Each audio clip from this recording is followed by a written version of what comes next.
Hi, everyone. This is Selena Belisle, the founder and one of the instructors at CE Institute. And today I'm going to talk to you about heat. We seem to love heat as a population. And Jacqueline Tibet, one of the other instructors here at CE Institute, and myself wrote this article for Massage Magazine just a few months ago called Heated Thermotherapy, the Effectiveness and Application in Massage Therapy. Now, anyone who is a massage therapist, body worker, physical therapist, occupational therapist, nurse, cosmetologist, esthetician, any of these professions could use heat and thermotherapy in their service appointments, okay? This isn't just for any one industry.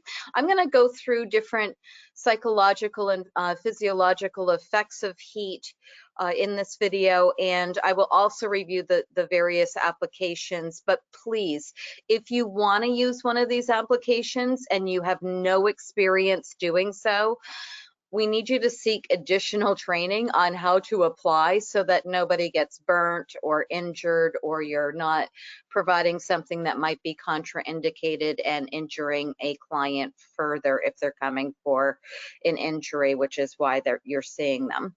So in heated thermotherapies, we know that clients love heat. Even in the middle of the summer, they'll jump on a heated table, sweat to death, and love it. And that's okay. Why do we love heat? Thermotherapy creates these collagenous changes in our body that allow the muscle tissue and soft tissues to stretch and relax. This improves our range of motion, joint range of motion throughout the body. And if you have scar tissue or restrictions, that might contribute to pain or loss of function. So we know when we relieve our pain, or if we are able to improve our function, of course, that usually feels better for us psychologically and within the human body. The psychological effects of heat. We know that heat has a impact within the central nervous system. There's two areas within the brain, the thalamus and the posterior insula, that are affected with heat application. And these two areas also process pain. So we feel that applying heat is somehow affecting the central nervous system so that the client feels less pain and less discomfort, and the original reason of why they're probably on your table or in your office is satisfied, right? We also, Jacqueline is the one that found this. There was a study that was done that compared, and I believe this was done on wrist injuries, of using NSAIDs, non-steroid anti-inflammatory drugs, and heat. And they compared the two, and they said which one of these relieves the pain in a greater capacity for the clients. And the study found that heat provided better pain relief than NSAIDs, a pharmacological intervention. So isn't that wonderful? A lot of the professionals that are watching this video are practicing modalities that are supposed to be non-invasive, non-pharmacological. We need to find better ways to treating people without creating such disruptions in their lives, such as drugging them or cutting them. And in this article today, we're going to use heat to relieve pain, to improve viscosity in your collagenous tissues, which will hopefully allow the body to relax and become better function. So adding heated thermotherapies to your practice, I'm going to go through various methods, and I went through Google and I pulled up some different applications to show you as well. First of all, on your table, your practitioner table itself, of course you can have things like table warmers and biomats. I love using these heated fleeces. Okay, these can usually be acquired for about $100. They last forever. The operating temperature is usually between like 108 degrees to maybe 130-ish. So just be very careful, especially when working with geriatric clients or somebody who has radiation. If they're an oncology client, you don't want to heat some of these conditions. Seek greater training when you're working with specific populations prior to applying heat. Now, one of the things as a CE provider and instructor to many body workers and therapists in the alternative and complementary health industries, I'm seeing our practitioners using these biomats more, which are really expensive.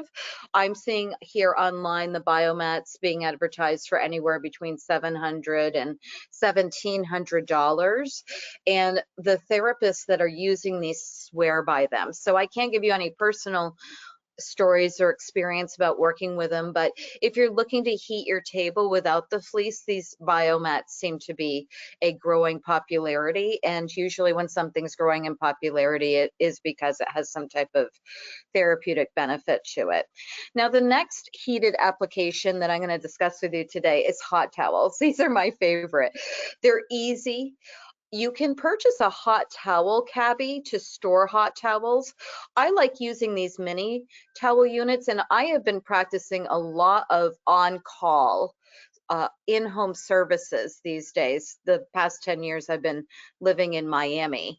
And what I do for my very wealthy clients is I usually purchase one of these little mini cabbies and I leave it in their house. I also purchase a table and leave it there. I don't lug equipment from one client's house to another. Keep in mind, I charge enough so, and most of the times the clients are happy to reimburse for this equipment to stay at their house. I charge enough to make sure that the equipment is paid for. You, of course, do not leave this equipment in somebody's house that you're never going to see again unless they paid for it. But most of my clients are regular clients. Once I get my hands on them, they're loyal forever. And we hope that you have that experience too. So if you're doing out calls, we highly recommend, I have these hot towel cabbies littered across my clients' homes throughout Miami. If you own an establishment or a spa, I think a hot towel cabbie is worth the investment. You can usually purchase these between $100 and $200 these days. And with the hot towels, what's important to remember is the amount of moisture that's within the towel to apply it to the client's skin dermally. If you wring the towel where there's almost no moisture and the towel is very dry, the heat in the towel will dissipate very, very quickly. But if you have a lot of moisture in the towel and it's almost sopping wet, that heat is going to last longer. And these hot towel cabbies, I think they heat up to about 150 degrees. You do not want to put 150 degrees directly on a client's skin. That would be too hot. What I do with these hot towels is I usually pull a towel out, and if it feels like it's 150 degrees, I wave it around in the air for like a few seconds to try and cool the towel off before I apply it to the client's skin. Of course, this is really nice to use when you're working on a client's feet and the feet are dirty if they did not have a shower or bath right before your service. Using a hot towel to cleanse the feet feels really nice. Again, it's improving the collagenous tissue, it's softening it before doing bodywork application, which might make your service a little bit easier for that client. Now, there's also something called hydroculator units or hydroculator packs.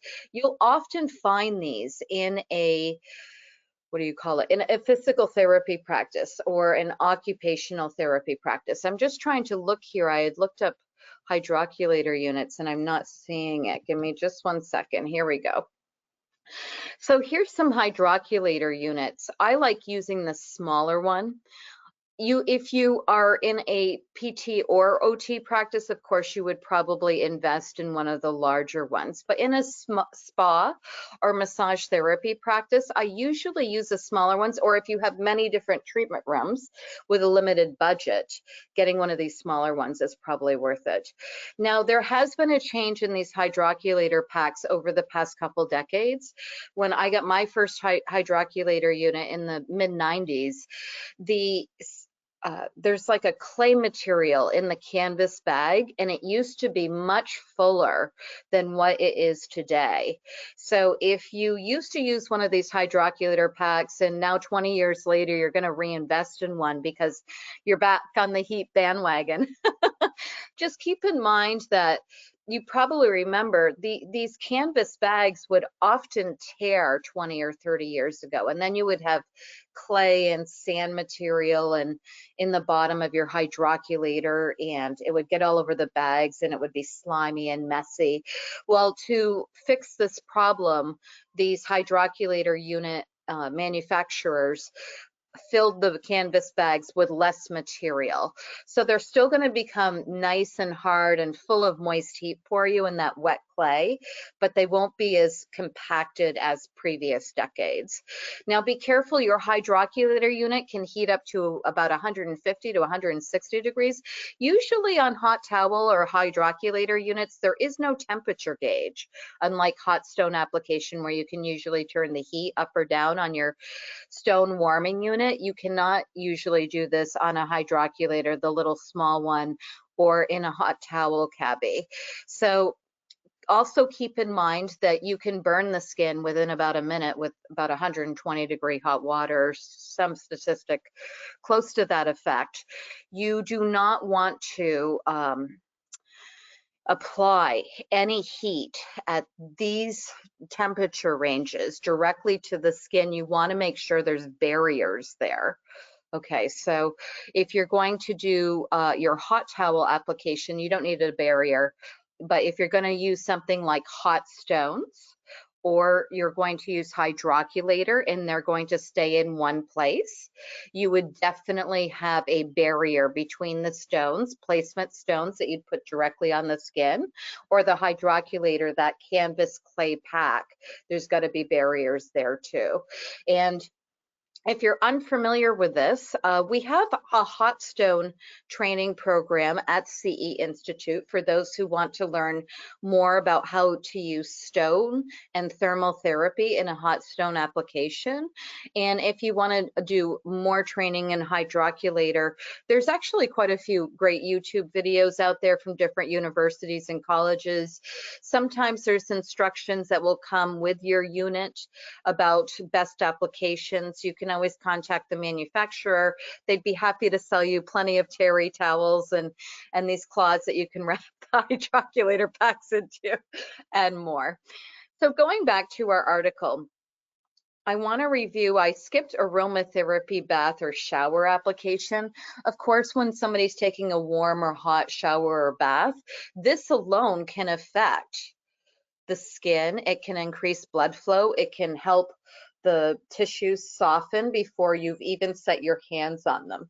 And sometimes when the tissue is more pliable, we can do a greater amount of therapy for it. So if you're able to offer heated hydrotherapies in your establishment prior to hands-on treatment, that's a great way to go as well.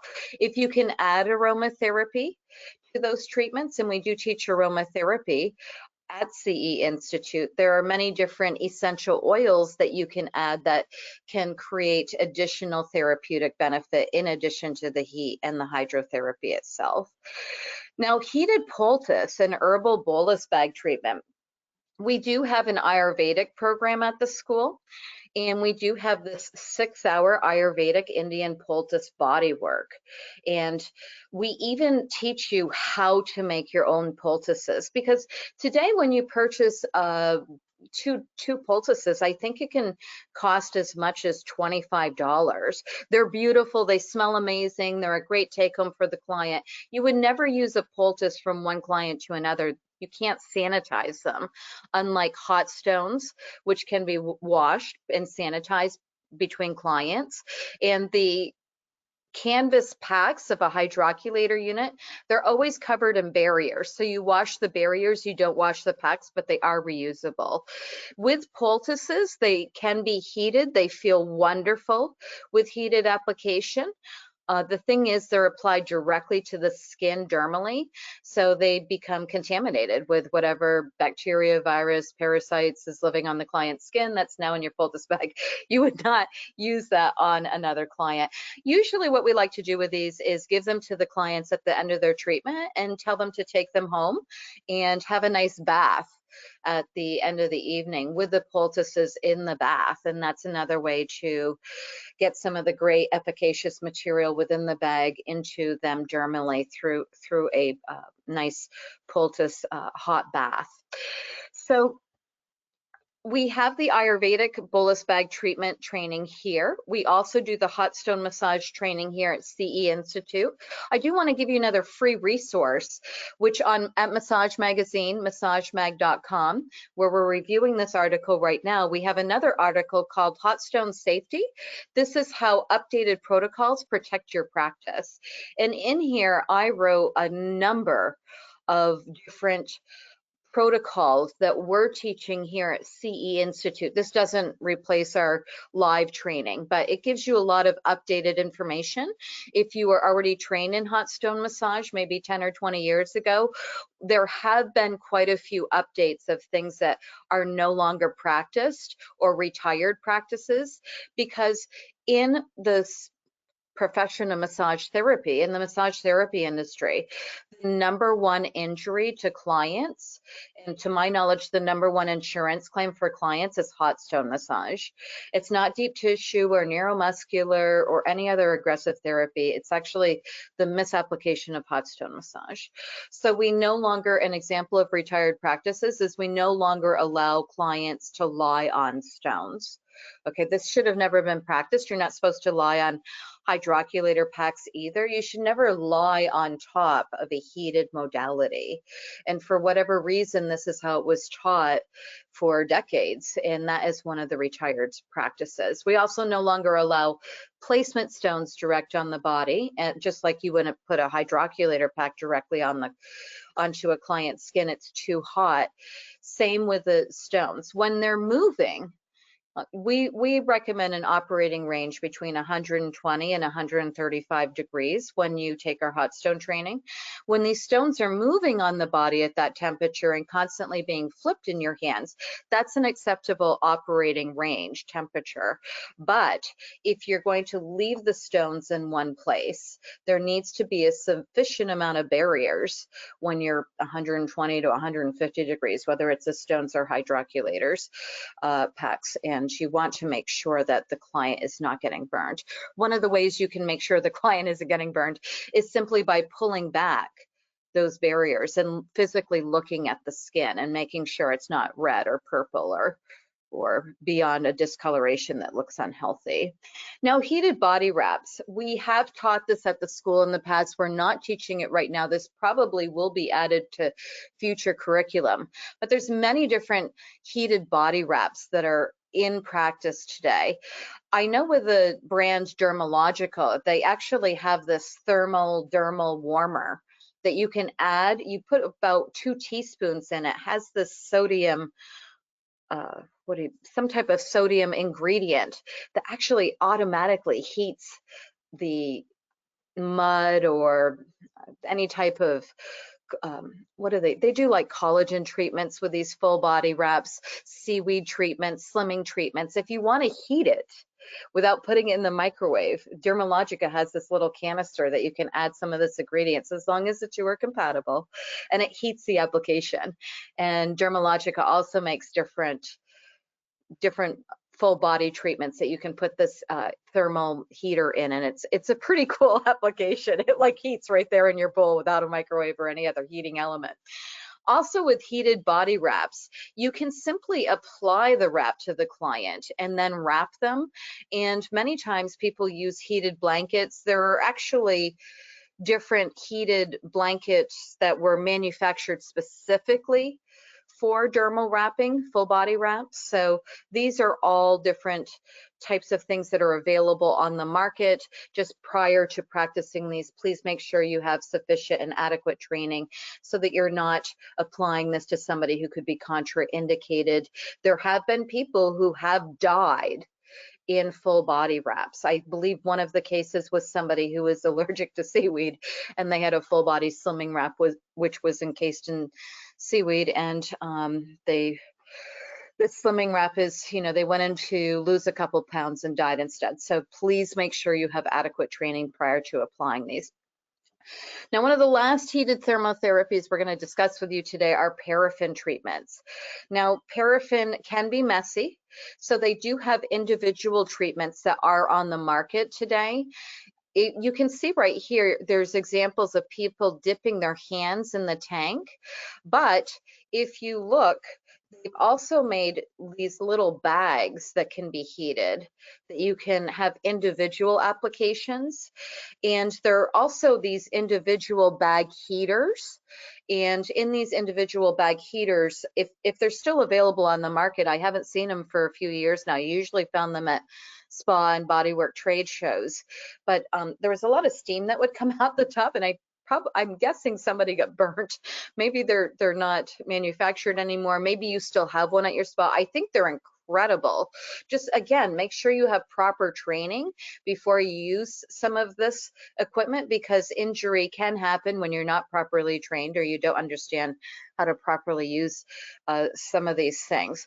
So with the paraffin baths, I actually have a research study that shows that this was incredible for arthritis, but sometimes you don't want to heat arthritis. That can be a contraindication. So you have to look at the contraindications on a case-to-case basis. With these, we no longer like dunking your hands or your feet into the treatment, into the bath itself. If you ever owned a paraffin bath unit, and I've probably owned over a dozen over my 25 years of group practice, we would find dead skin cells in the bottom of the paraffin bath when you're putting your new slabs of wax in to heat and fill the bath up. You couldn't simply put more in. You would actually have to dump it out and clean out all the dead skin material that's left behind, sometimes dirt. So it doesn't even matter if a client showered, bathed, clean. We're constantly shedding dead skin cells. And in those dead skin cells, there can be virus, bacteria, parasites, and so forth. I'm not sure if it's a great living environment for all of that in the paraffin bath. I'm sure a lot of it dies on the heated contact in the wax, but we don't want to put that on the next client. I just think it's dirty practice, and I no longer allow people to dip directly into the tanks. So one of the practices that's been used is we're taking these little bags. You can buy them from different manufacturers, or you can probably create your own bags from the grocery store, what have you. And then you just put a little bit of paraffin into that bag, and then you'll have the client put their hand or their foot into the bag, and you mold the paraffin around whatever area that you're working on. You can even do paraffin on elbows, and you can take paraffin, put it into a little cup, and take a body brush, and you can brush paraffin onto the body as well. There's many different heated paraffin body applications available, which again, you should seek more training if you would like to practice any of these paraffin bath therapies. Now, contraindications. There's many different contraindications for heat. Swelling is probably one of your biggest contraindications. Your clients probably come into you because they have pain, right? And your goal is to relieve that pain. Well, pain is usually relieved by both heated thermotherapy and cryotherapy. They work differently, but both of these applications can reduce pain. If you're going to heat something that's already swollen, that is usually going to bring additional blood flow to an area that already has excess blood flow. And that's going to create more stretching of the soft tissue and perhaps secondary injury or tearing of the soft tissues when they're stretched beyond their normal capacity. So we are never, ever, ever going to heat something that's swollen. That's absolutely contraindicated and a no-no. Diabetes mellitus, a hematoma, any form of bruising you would not heat. There's different conditions within multiple sclerosis that you're not going to heat, peripheral vascular disease, spinal cord injuries. Menopausal women who are having a hot flash probably won't appreciate being covered in heated paraffin or having a hot stone massage during the hot flash. It'd probably be pretty miserable. Rheumatoid disease where there might be swelling already. Any type of condition that leads, medical condition that leads to swelling, this is not a great setup to add heated thermotherapy application to it as well. Also, any type of acute injuries or skin rash, broken skin, that's an absolute no-no. If somebody has not even a scab, but they've scraped their skin, if you heat it, of course, that's probably going to relieve pain, but it's going to increase bleeding. And in physical therapy, occupational therapy, massage, cosmetology, we're just not set up to treat active bleeding, okay? So that's more of a hospital medical setting than a rehab setting. So you don't want to do anything that would increase active bleeding. We also want to make sure that we're not exposing broken skin if they have an eczema, psoriasis that's active, that's in its stage of rash. If we're applying even clean towels, they are going to have some bacteria and virus within them. It's all over in the air. You can't even touch the door handle without touching staff and so forth. So we don't want to put this over broken skin because, again, you're bleeding a client to infection, okay? So please make sure if the skin is broken, you're not going to apply anything to broken skin. Recently, incised skin, post-surgical as well, we're not going to heat directly over something that has a surgical scar or anywhere that's been cut in surgery.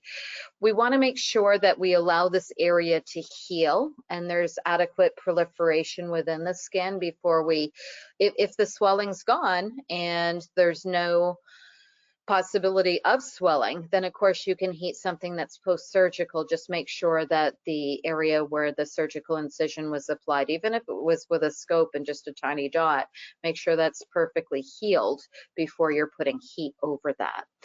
Now, Jacqueline did this wonderful comparison of heated thermotherapy versus cold cryotherapy. And in the comparison, we showed that both mechanisms decrease pain, but in heated thermotherapy, the blood flow and the tissue and elasticity and range of motion were both increased. Okay, so in cold cryotherapy, blood flow and tissue elasticity, they're both decreased. But still, both of these decrease pain in their unique methods, which is kind of cool. Now, with thermotherapy application, you can apply thermotherapy for just a few dollars by buying a few hand towels. You don't even need the hot towel unit. You can run your hand towels under hot water. Once it's hot enough, just wring excess water from the towels and you can apply towels to the client. And there's your thermotherapy application. Most of the suggestions that I showed you today, you can purchase these for less than a couple $100s, whether you get a paraffin kit or a hot stone kit or a hydroculator unit. These are all quite affordable compared to your return on investment, because most of the times when you're offering these thermotherapy applications, you can charge for them in addition to your basic appointment service. So you can have a thermotherapy paraffin add-on, and you could charge anywhere from $20 to $50 add-on depending on where you're working and who you're serving for this application and where you're applying this to as well. You can also, in your hot stone, of course, you would want to add on your training, but a lot of these kits are available. You'll be able to get in a hot stone. Some suppliers will provide you the bath, the stones, something to scoop out stones with, a thermometer for pressure, temperature, excuse me, to check temperature of the bath and so forth. So a lot of these kits are pre-made from manufacturers, and we hope that you can find something that makes sense for you, regardless of which of these heated thermotherapy applications that you might take up and add to your practice.